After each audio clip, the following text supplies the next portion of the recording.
आजको अनलाइन क्लासमा थर्ड इयरका भाइ बहिनीहरूलाई स्वागत छ इरिगेसन इन्जिनियरिङको नयाँ क्लासमा। योभन्दा अगाडि क्लासमा चाहिँ हामीले वाटर लगिङको बारेमा पढेका थियौँ होइन। वाटर लगिङ के कसरी हुन्छ, कसरी प्रिभेन्सन गर्न सकिन्छ भन्ने कुरा हो को बारेमा, कसरी मिनिमाइज गर्न सकिन्छ भन्ने कुरा पढिरहेको थियौँ। आज पनि यही कुरालाई हामी कन्टिन्युटी दिँदै आज क्लास अगाडि बढाउँछौँ है। आज क्लासमा चाहिँ हामी के पढौँ भन्दाखेरि वाटर लगिङ हुनुभन्दा अगाडि अथवा प्रिभेन्टिभ मेजर्स भनौँ न, वाटर लगिङ हुनबाट बच्नलाई चाहिँ के गर्न सकिन्छ है। प्रिभेन्टिभ मेजर्सहरू भन्नु मतलब एउटा हामीले ड्रेनेजको बारेमा पनि पढेका थियौँ है। ड्रेनेज भनेको चाहिँ राम्ररी निकास दिने, पानीलाई राम्ररी निकास दियो भने के हुन्छ, तिम्रो ड्रेनेज राम्ररी प्रोभाइड गर्यो भने तिम्रो पानी जम्नै पाउँदैन है। जसले गर्दाखेरि चाहिँ तिम्रो के हुन्छ, वाटर लगिङ हुनै पाउँदैन। त्यसले गर्दाखेरि चाहिँ हामीले के गर्ने, पहिलो काम भनेको चाहिँ हाम्रो प्रिभेन्सनको काममा चाहिँ के हुन्छ, एकदम राम्रो ड्रेनेज प्रोभाइड गर्ने है त। अब ड्रेनेज भनेको हामीले दुई किसिमले प्रोभाइड गर्न सक्छौँ है।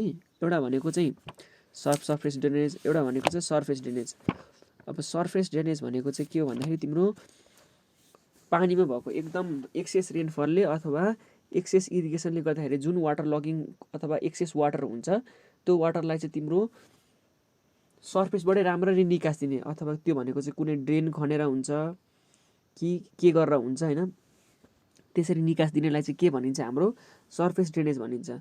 अब सर्फेस ड्रेनेज भनेको चाहिँ तिम्रो के भन्दाखेरि पानी मुनि अन्डरग्राउन्ड वाटर टेबल, जमिनभन्दा मुनिको पानीलाई चाहिँ केही आइडिया लगाएर केही तरिकाबाट चाहिँ हामीले निकास प्रोभाइड गर्नुलाई चाहिँ, निकास दिनुलाई चाहिँ के भनिन्छ, सर्फेस ड्रेनेज भनिन्छ है। भनेपछि सर्फेस ड्रेनेज भनेको चाहिँ माथि सर्फेसको वाटरलाई, सर्फेस ड्रेनेज भनेको चाहिँ तिम्रो के हो, पोर्सभित्र, सोइलको पोर्सभित्र भएको है, माटोभित्रको खाली पोर्सहरूमा बसेको वाटरहरूलाई चाहिँ, जुनले चाहिँ सोइललाई चाहिँ स्याचुरेट गराएको हुन्छ, त्यो सोइललाई निकाल्नुलाई चाहिँ के भनिन्छ, सर्फेस ड्रेनेज भनेर भनिन्छ है। अब हामी यसकै तरिकाहरू के छ को बारेमा पढ्छौँ है। यसकै तरिकाहरू के छ त्यही कुराहरू पढ्छौँ। सबसे सुरुमा हामीले सर्फेस ड्रेनेजको बारेमा पढौँ है।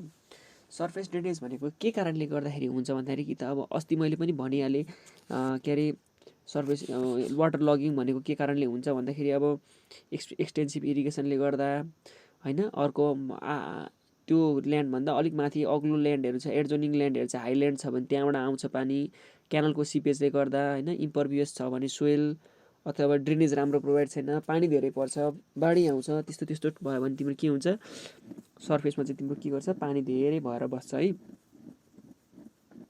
त्यस्तो बेलालाई चाहिँ अब के गर्ने, तिमीले कसरी निकास दिने भन्दाखेरि चाहिँ एउटा भनेको चाहिँ के गर्न सक्छौ भने तिमीले पोखरी जस्तो खन्न सक्छौ। त्यसलाई चाहिँ के भन्छौ, डिप्रेसन बनाउन सक्छौ। Depression is created to collect the water at the rain. अब एउटा भनेको तिमीले के गर्न सक्छौ, डिप्रेसन बनाउन सक्छौ होइन। अनि त्यस पछाडि त्यो डिप्रेसनलाई के गर्न सक्छौ, स्यालो सर्फेस ड्रेन भन्ने एउटा नाम जे छ, जो स्यालो सर्फेस ड्रेनले चाहिँ त्यसलाई के गर्न सक्छौ, कनेक्ट गर्न सक्छौ।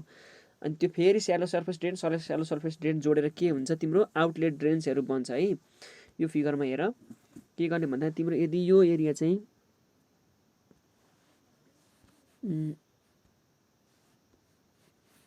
तिम्रो यो टोटल एरिया चाहिँ वाटर लग्ड एरिया छ अरे भनेपछि तिम्रो के गर्ने, पहिला तिम्रो यसरी खाल्डोहरू बनाउने, यसरी डिप्रेसन 1, डिप्रेसन 2, डिप्रेसन 3 भनेको खाल्डोहरू बनाउने। अब खाल्डोहरू बनाएपछि के हुन्छ, अब तिम्रो वरिपरिको पानीहरू सबै आएर यहाँ भरिन थाल्छ भनेपछि तिम्रो के हुन्छ, यो एरिया भनेको त ड्राई हुने भयो।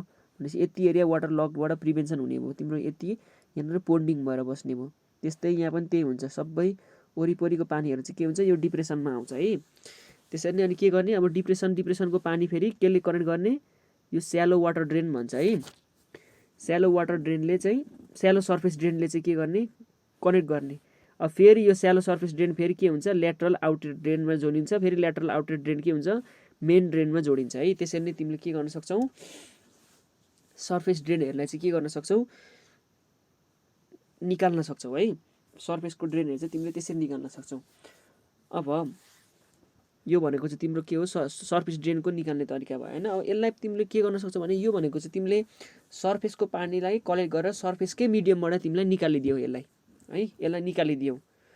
अब अर्को एउटा के मेथड छ भन्दाखेरि सर्फेस इनलेट भन्ने छ। त्यो भनेको चाहिँ के भन्दाखेरि सर्फेसको वाटरलाई ट्र्याप गरेर माटो मुनिबाट चाहिँ बाहिर निकाल्ने के, बाहिर निकाल्नेलाई चाहिँ के भनिन्छ, सर्फेस इनलेट मेथड भनिन्छ है। अब यो भनेको चाहिँ कस्तो गरिन्छ भन्दाखेरि तिम्रो त्यो जुन जम्मा भएको हुन्छ डिप्रेसनमा पानी त्यहाँ चाहिँ के गरिन्छ एउटा इन्टेक स्ट्रक्चर जस्तो राखिन्छ, सानो इन्टेक स्ट्रक्चर जस्तो।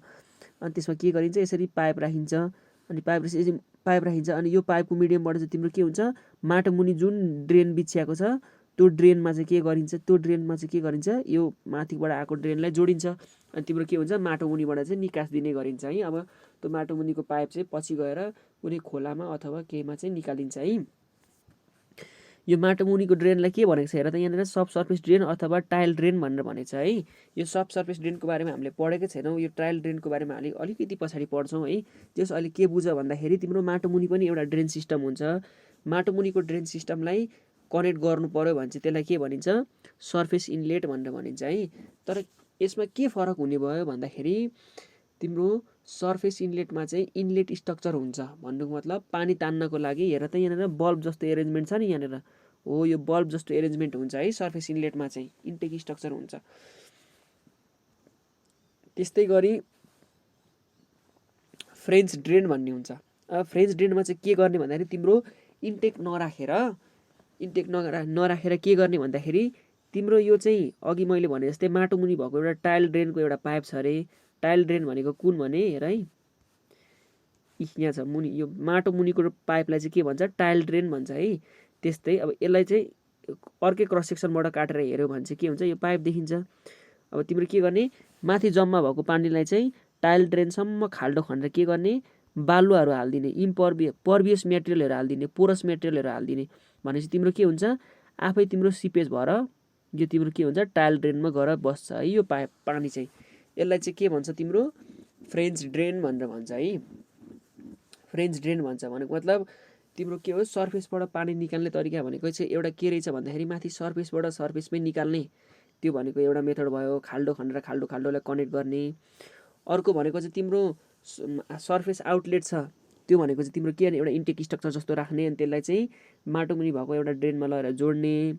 अनि तेस्रो भनेको चाहिँ तिम्रो फ्रेन्च ड्रेन, त्यो भनेको चाहिँ के हो तिम्रो पोरस मेटेरियल चाहिँ के गर्नु पर्यो त्यसमा राख्नु पर्यो। पोरस मेटेरियलले के गर्ने तिमीलाई माटो मुनि भएको ड्रेन अथवा टाइल ड्रेनमा चाहिँ लगेर कनेक्ट गरिदिने है। यो भनेको चाहिँ तिम्रो के हो सबै सर्फेसको पानीलाई हटाउने एउटा मेथड भयो है। यो भनेको चाहिँ तिम्रो के छ हेर त यहाँ सर्फेसमा पानी भएको यो ग्राउन्ड लेभलमा भएको पानीहरू चाहिँ हटाउन खोजिरहेछ। अब के गर्नु पर्यो हामीले अनि अर्को पनि एउटा मेथड छ, त्यो भनेको चाहिँ के हो बेडिङ मेथड। बेडिङ मेथड भनेको चाहिँ तिम्रो सिम्पल मेथड हो, यसमा केही पनि त्यस्तो उ छैन। के हो यो भनेको चाहिँ के भन्दाखेरि तिम्रो कुलोको युज गर्ने क्या, फरोको युज गर्ने भन्नुको मतलब तिम्रो यहाँनिर एउटा कुलो छ, यहाँनिर एउटा मेन कुलो छ, यो कुलोको पर्पेन्डिकुलरमा अर्को यस्तो बारी चाहिँ यस्तो बनाउने, बारी खन्दाखेरि यसरी खन्ने भनेपछि तिम्रो पानी पर्यो भने के हुन्छ बगेर आफै यो कुलोमा जान्छ अनि यो कुलोबाट चाहिँ ड्रेन पास हुन्छ कि सर्फेस, यहाँ चाहिँ आफै सर्फेस रन अफ भएर यो फरोमा जान्छ, फरो भनेको कुलोमा जान्छ अनि के हुन्छ तिम्रो आफै ड्रेन हुन्छ है। यसलाई चाहिँ के भन्छ बेडिङ भन्छ, बेडिङ मेथड भन्छ है। भनेपछि अहिलेसम्म हाम्रो मेथड के भयो एउटा सर्फेस ड्रेनमा एउटा पोन्ड जोडेर गर्ने मेथड भयो होइन, अर्को स्यालो सर्फेस ड्रेन र ल्याटरल सर्फेस ड्रेन भयो होइन। त्यस पछाडि अर्को भनेको सर्फेस इनलेट भयो, अर्को फ्रेन्च ड्रेन भयो अनि बेडिङ भयो है। यो भनेको चाहिँ तिम्रो के भयो सबै सर्फेसको पानी हटाउने कुरा भयो। अब सब सर्फेस ड्रेनेज है। अब सब सर्फेस ड्रेनेज भनेको चाहिँ तिम्रो एउटा मात्रैबाट एचिभ गर्न सकिन्छ, त्यो भनेको चाहिँ के हो अघि मैले भनेको थिएँ टाइल ड्रेनेज भनेर भनिन्छ है। टाइल ड्रेनेज भनेको चाहिँ तिम्रो के हो भन्दाखेरि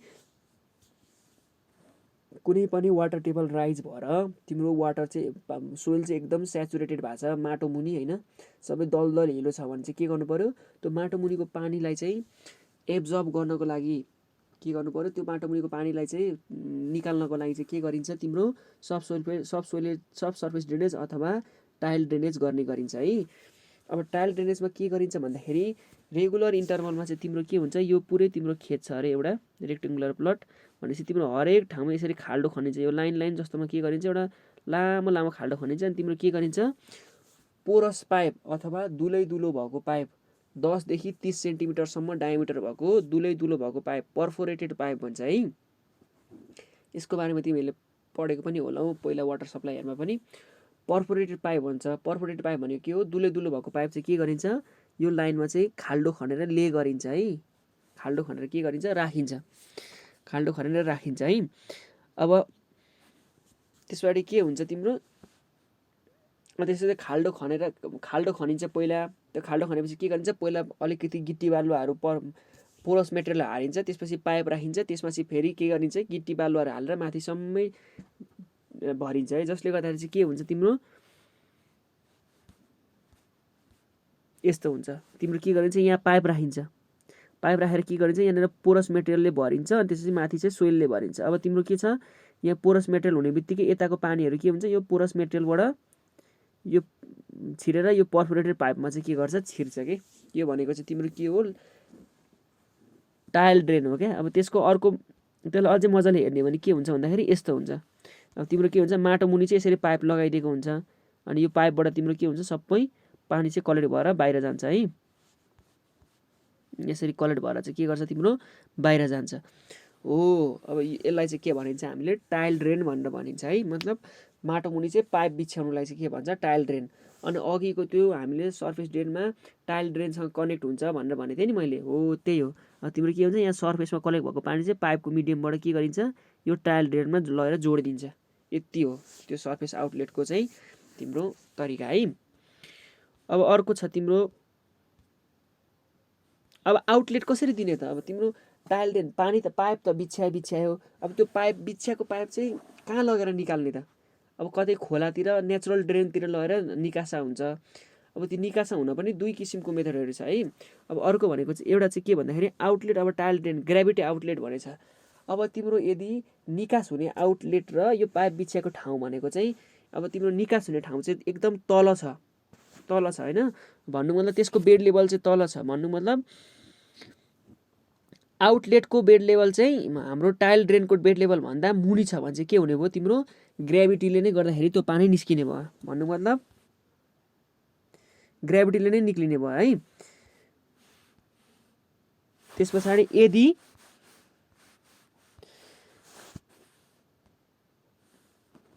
तर तिम्रो के छ, तिम्रो आउटलेटको लेभल चाहिँ तिम्रो टाइल ड्रेनको लेभल भन्दा धेरै माथि छ भने चाहिँ के हुनु पर्यो, तिम्रो पम्प लगाउनु पर्यो। पम्प लगाउने चाहिँ के गर्नु पर्यो, यसरी यहाँ आउँछ मुनि टाइल ड्रेनबाट पानी यहाँ आउँछ अनि एउटा ट्याङ्कमा यसरी स्टोर हुन्छ, त्यसपछि पम्पले तानेर निकाल्छ है। यो भनेको चाहिँ तिम्रो आउटलेट अफ टाइल ड्रेन है। तिम्रो टाइल ड्रेनको चाहिँ एउटा चाहिँ ग्रेभिटीले गर्दाखेरि सर र ग्रेभिटीमै आउन पनि सक्छ। अर्को भनेको चाहिँ पम्प लगाउनु पर्ने हुन्छ है आउटलेटको टाइल ड्रेनमा चाहिँ। भने पछाडि तिम्रो ड्रेनेज सिस्टमहरू लगभग यति नै हो। तिम्रो सर्फेस ड्रेनेज भनेको त्यही कुराहरू हो, सब सर्फेस ड्रेनेज भनेको टाइल ड्रेनेजको कुराहरू है, टाइल ड्रेनको कुराहरू हो। अब यही कुराहरू तिमीहरूले मिलाएर लेख्न सक्छौ। मैले नोटमा पनि लेखिदिन्छु, फिगरहरू पनि राम्ररी बनाऊ। अब यति भनिसक्दाखेरि तिमीहरूको के भन्दाखेरि कोर्स भनेको चाहिँ लगभग सकियो। अब पछाडि एउटा च्याप्टर छ इरिगेसन सिस्टमको अपरेसन र मेन्टेनेन्स भन्ने होइन। त्यो कुराहरू चाहिँ तिमीहरूले आफै रिसर्च गर। मैले अलिकति नोट पनि हालिदिएको छु त्यसको होइन, त्यसको बारेमा चाहिँ तिमीहरूले आफै रिसर्च गर। अब म चाहिँ नेक्स्ट लेक्चरमा भनेको चाहिँ तिमीहरूको अलिकति छुटफुट भएको थ्योरीहरू चाहिँ के बाँकी छ त्यो कुराहरू चाहिँ पढाउँछु होइन। त्यस पछाडि न्युमेरिकल गरौँला, दसैँ अगाडि हुन्छ या दसैँ पछाडि है त। आजको क्लासमा तिमीहरूको योभन्दा अगाडिको 2टा क्लास पनि मैले जुम क्लास लिन पाएको छैन। भोलिको जुम क्लासमा चाहिँ तिमीहरूलाई जे कन्फ्युज हुन्छ त्यो सबै चाहिँ मलाई सोध्ने है त। ल आजको क्लास यति गरौँ।